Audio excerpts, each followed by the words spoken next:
7 de la mañana con 31 minutos estamos haciendo el sonar informativo.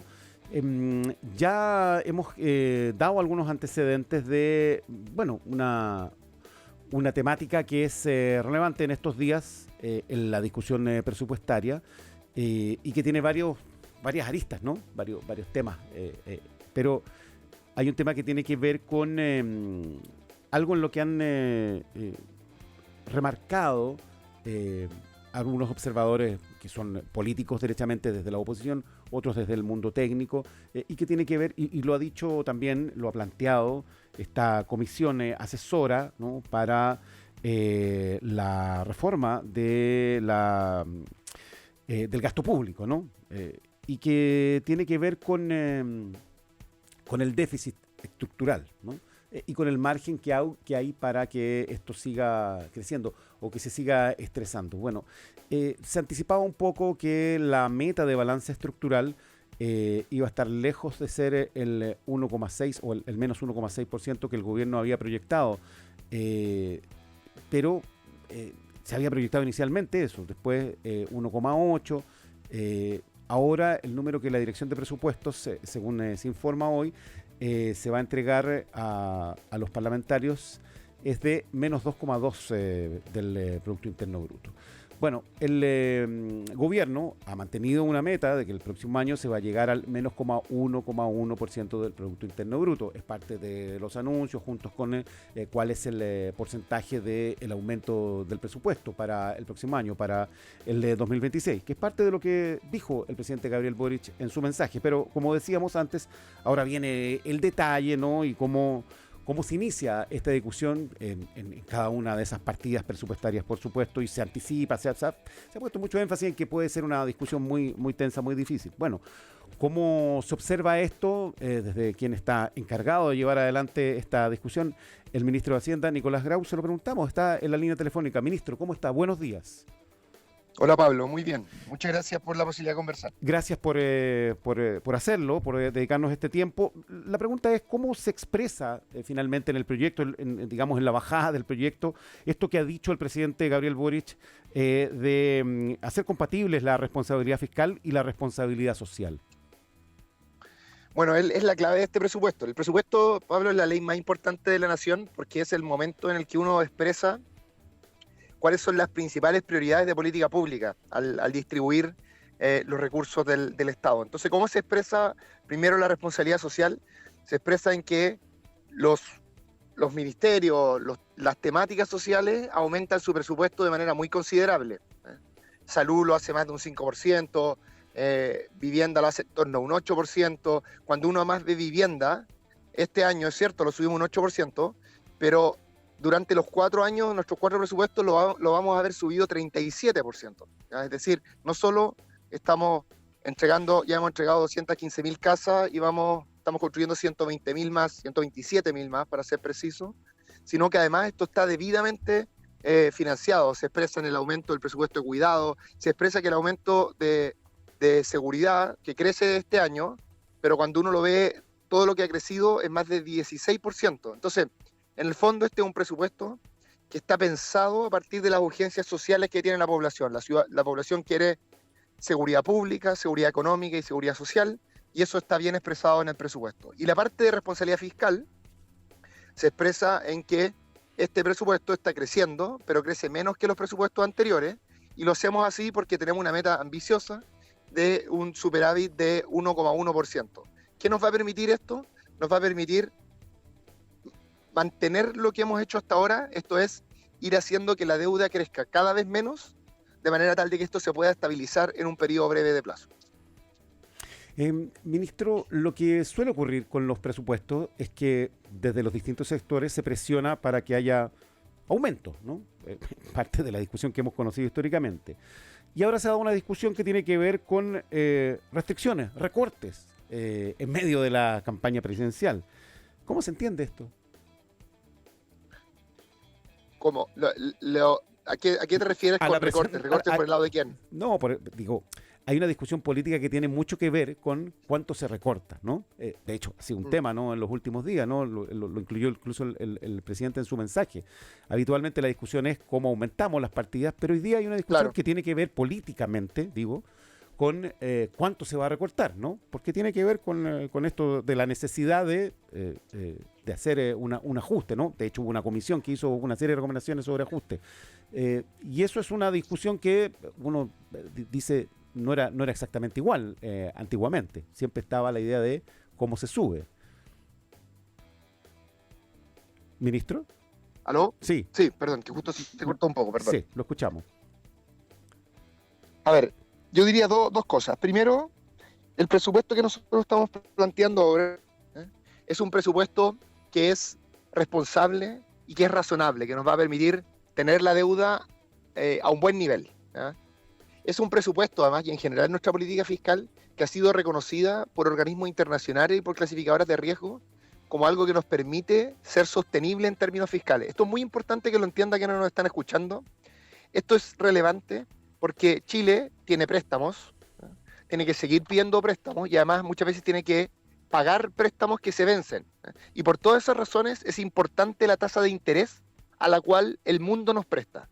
Cuando el mundo no le cree a un país, cuando quienes prestan dinero no le creen a un país, lo que hacen es que le exigen una tasa de interés muy alta. Incluso algunos países ni siquiera le prestan.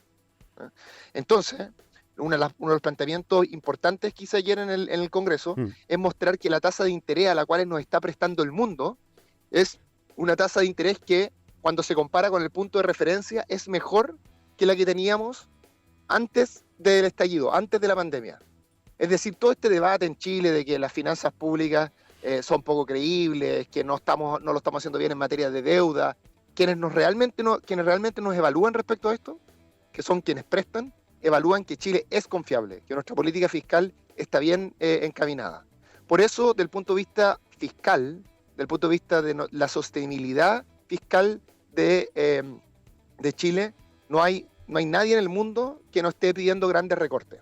Eso es bien importante de establecer. Chile no está en una situación como la que han estado en otros países, en que tiene que hacer recortes de la magnitud que algunas candidaturas están planteando. Ahora, a mí me han preguntado en otra entrevista, bueno, si se hiciera un recorte de esta magnitud, ¿qué se tendría que hacer? Lo que yo he dicho... Los 6.000 millones que plantea el candidato Kast, ¿no? Esto lo ha dicho incluso, lo he citado en otra entrevista, lo ha dicho el ex ministro Briones. Ha dicho aquí lo importante es que cuando uno presenta propone un recorte como el que tú estás recordando, Pablo, lo importante es que esa candidatura o las candidaturas que plantean esto digan cómo lo van a hacer, de dónde van a sacar esos recursos, porque la ciudadanía en una discusión tan importante como la presupuestaria debe estar informada respecto a cuál es la real propuesta y lo que nosotros hemos planteado, esto también lo ha dicho el ex ministro Briones, lo que hemos planteado es que cuando uno hace un recorte de esa magnitud es prácticamente imposible hacerlo sin recortar lo social. Esto lo dijo incluso, lo vi ayer, la candidata Matei, y tiene razón la candidata Matei. Efectivamente, cuando uno hace un recorte de esa magnitud es muy difícil no tocar lo social, y para hacerlo bien transparente en esto, piensa en esta magnitud en torno a los 6.000 millones de dólares, déjame listar algunos programas sociales que tienen magnitudes grandes y que por tanto estarían sujetos a riesgo en una discusión de ese tipo. Gratuidad en la educación superior, 2.700 millones de dólares. Atención primaria en salud municipal, 3.700 millones de dólares. PGU, 6.900 millones de dólares. Subvención escolar, 4.200 millones de dólares. Alimentación escolar, 1.200 millones de dólares. Es decir, cuando uno quiere hacer recortes de esa magnitud, se encuentra con programas sociales de esta relevancia. Y por eso creemos que es muy importante que este debate se dé con transparencia y donde quienes dan estas opiniones entreguen más detalles respecto a qué realmente quieren hacer. Sí. Ministro, a ver, a propósito de esto que usted está señalando, hay una comisión asesora, ¿no?, que ha sido citada a propósito del tema de la glosa presupuestaria, pero que hizo varias otras recomendaciones. Una comisión asesora para la reforma del gasto público que ha, digamos, en su diagnóstico ha planteado que la estrechez fiscal exige mayor disciplina presupuestaria, que la deuda pública está cerca del límite del 45% y que el margen para desviarse está agotado. Por lo tanto, lo que propone, entre otras cosas, es evitar la flexibilidad presupuestaria que permite exceder el gasto establecido en la ley, reglas de asignación más estrictas, señalar claramente el financiamiento del programa, de los programas permanentes, de los programas sociales, por ejemplo. Ahí hay varias cosas que, entiendo el gobierno está considerando. ¿Se ha considerado todo lo que planteó la comisión en su informe? Lo primero es valorar el trabajo de esta comisión. Esta es una comisión que conformó el Ministerio de Hacienda, pero en su conformación participan personas de distintas sensibilidades políticas y personas que tienen harta experiencia en este tema. En particular, hay personas que han trabajado en DIPRES en distintos gobiernos, en gobiernos del presidente Piñera y en gobiernos de la presidenta Bachelet. Entonces, es una comisión diversa y con conocimiento experto. Lo segundo es que esta comisión hizo un planteamiento de 34 medidas de plazos muy distintos. Hay algunas cosas que se podrían demorar algunos años, hay otras cosas que podrían ser más inmediatas, y el total de lo que ellos calculan como máximo de lo que se podría recortar es en torno a los 2.000 millones de dólares, pero no de una vez, sino que en un proceso, siguiendo las distintas medidas que propone esta comisión. Entonces, esta comisión en el fondo lo que demuestra es que, primero, es muy importante este proceso de contención de gasto porque estamos en una estrechez fiscal, pero también muestra lo difícil que es hacerlo. Cuando esto lo diseña gente que realmente sabe, que tiene experiencia, es difícil hacerlo. Estas 34 propuestas que plantea la comisión, nosotros estamos abordando en el presupuesto del orden de 15, es decir, una cantidad importante, y las que no estamos considerando son en general propuestas que tienen que ser discutidas o en otras leyes, o que implican otros plazos. Es decir, a nuestro juicio, estamos tomando la gran mayoría de las propuestas que se pueden tomar en el contexto de la discusión presupuestaria. Pero en el fondo valoramos mucho el trabajo de la comisión y a nosotros por lo menos nos ha servido como Ministerio de Hacienda para construir una propuesta presupuestaria más robusta y que se haga cargo de tanto las responsabilidades sociales como las responsabilidades fiscales que tenemos en el país. Ok, ministro, a propósito de esto, de las propuestas que hace esta comisión, la comisión, y ya que hablamos de hacer reducciones sin tocar los beneficios sociales, ¿no?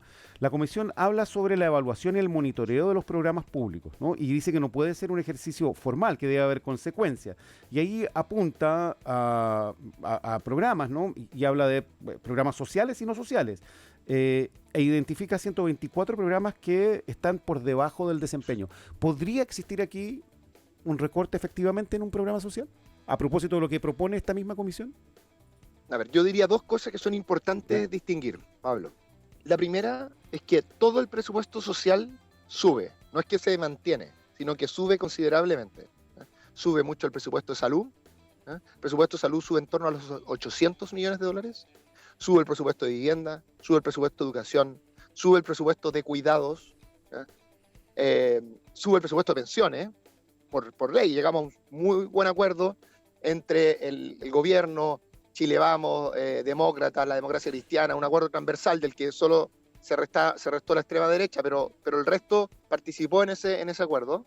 Entonces todas esas cosas, las dimensiones sociales, las urgencias sociales, no solo se mantienen, sino que crecen, se vuelven más ambiciosas a propósito de este presupuesto.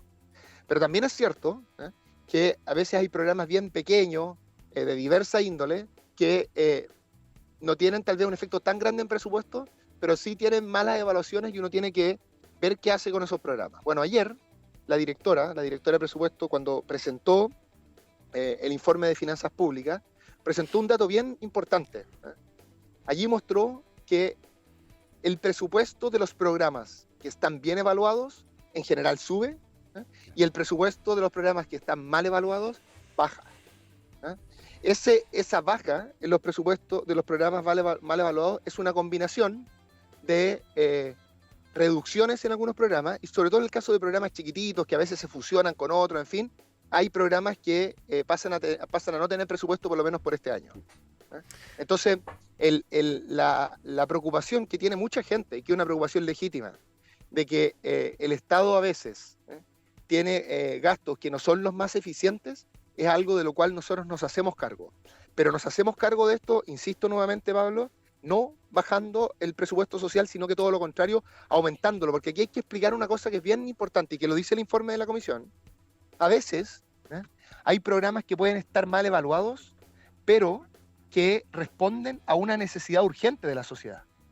Por lo tanto, cuando hay un programa mal evaluado de algo que es muy importante, que aborda un problema muy importante, tú lo que tienes que hacer es cambiar el programa, mejorar el programa, pero no dejar de gastar esos recursos en esa necesidad, Claro, no sino dejar de que atender gastarlos mejor. para lo que fue creado. Exactamente, exactamente. Sí. Muchas de las evaluaciones lo que te permiten hacer es arreglar el programa, reorientarlo, No articularlo eliminarlo. mejor para responder a una necesidad, Ministro no Grau, eliminarlo, sí. exactamente. Ministro Nicolás Grau, usted habla del presupuesto de salud, que es la partida más grande, ¿no? La partida presupuestaria de A ver, salud. hay tres presupuestos que son los más grandes en Chile, que son trabajo, Sí. salud y educación. Y educación, sí. Pero Cada uno de ellos son como el 20% del presupuesto. Okay. Lo que sí es cierto es que de todos ellos, el presupuesto que más sube en valor absoluto, en recursos, es el de salud, que sube en torno a $800 millones. Ya, aquí los parlamentarios han planteado, algunos parlamentarios han planteado sus preocupaciones, su inquietud respecto de el avance de los acuerdos que se tomaron respecto de los compromisos presupuestarios, ¿no? Entonces, se duda de la capacidad del Ministerio de Salud para cumplir con dichos compromisos que tienen que ver con cumplir una serie de metas para esta asignación presupuestaria, porque ha habido muchos problemas presupuestarios en salud, ¿no? Entonces, ¿qué pasa con eso? Se habla de un 43% de avance en esos acuerdos y los parlamentarios, senadores, fundamentalmente han estado generando una sensación de desconfianza respecto de esto. Sí, mira, Pablo, respecto a este tema, el PRU sacó una declaración, creo que la sacó el día de ayer, en que aclara esto. Dice que primero la cifra de avance de cumplimiento de estos protocolos es del 65%, y además que el grueso de las propuestas que no están cumplidas del todo, se está avanzando en ellas. Por ende, lo que se ha tratado de instalar de que no se estuvieran cumpliendo los acuerdos en materia de mejoras de gestión y los distintos elementos que tiene que abordar el Ministerio de Salud, eso no es preciso. Y quiero decir además que la ministra, en particular la ministra Aguilera, ha hecho un gran trabajo de gestión, porque lo que tú dices es muy cierto.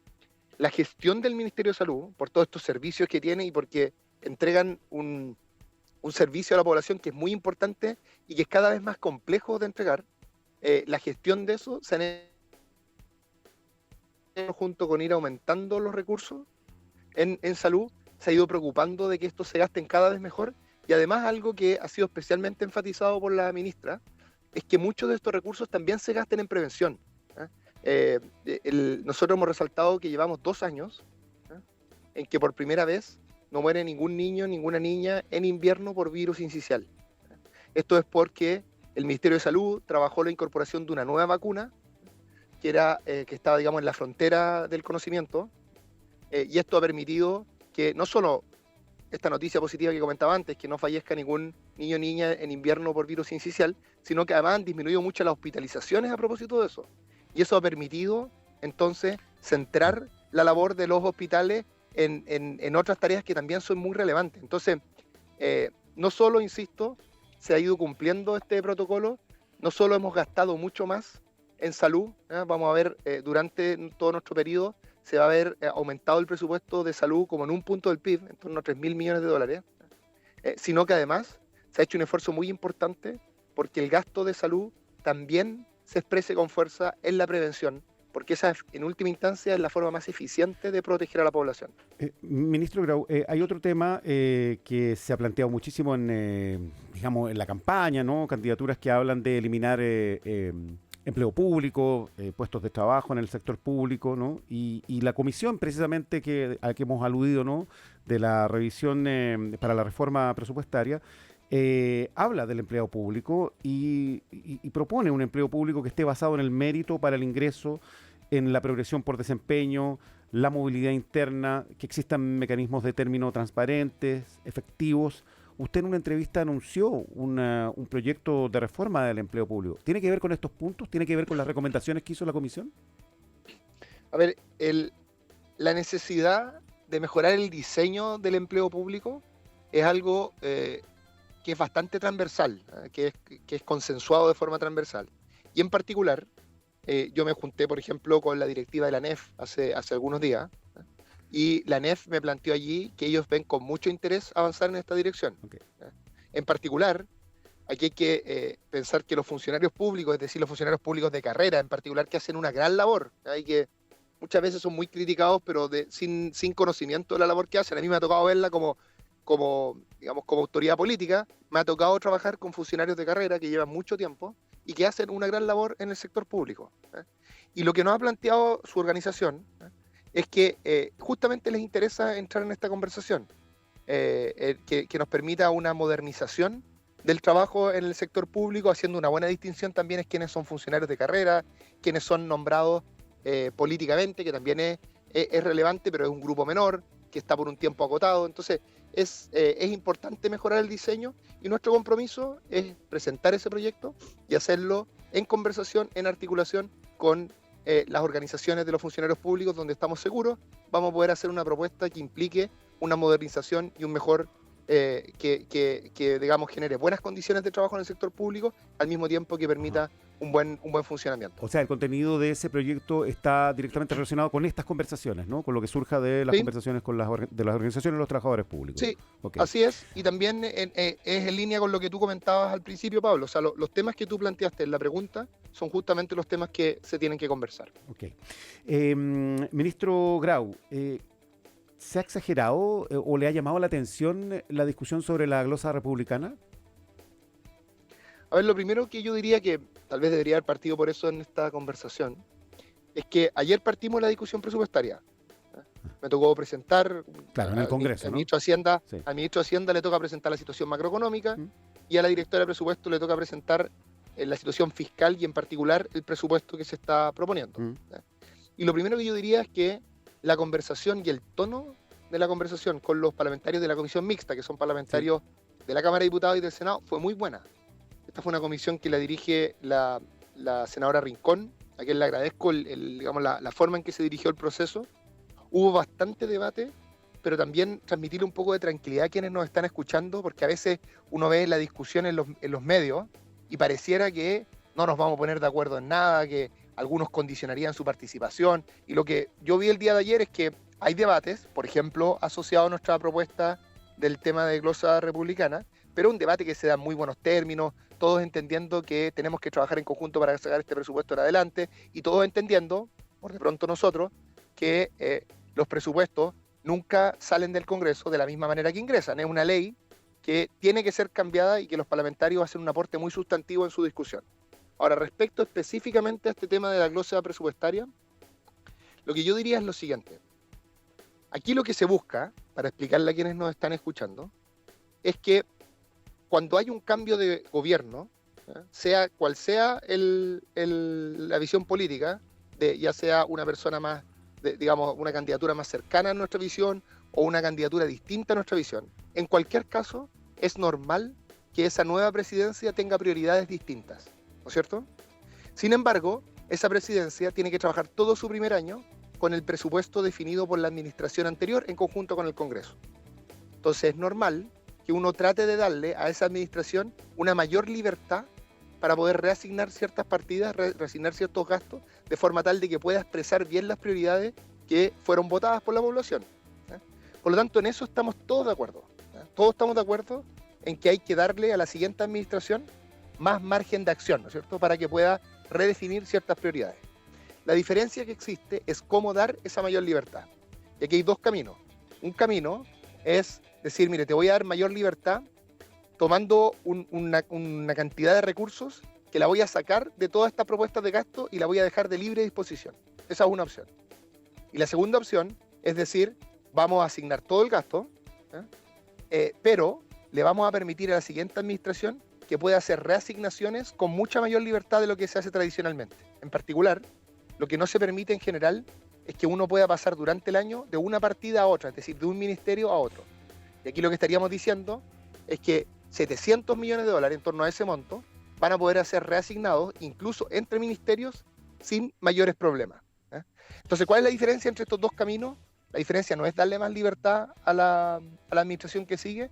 La única diferencia es cuál es el camino, cuál es la estrategia para lograr eso. Y aquí estamos siguiendo la recomendación de la Comisión de Gasto, que nos dijo, mire, lo mejor es darle más libertad y no darle más recursos, porque si usted le da más recursos, genera presión de gasto, es decir, hace más difícil contener el gasto, mejor dele más libertad. Y estamos siguiendo esa. Ahora parece que los candidatos, los que aspiran a ocupar la moneda en el próximo periodo, no lo han entendido necesariamente así y casi todos han pedido que se reponga esta glosa. ¿Eso es una posibilidad? Bueno, es parte del debate. A nosotros nos gusta el diseño que estamos planteando.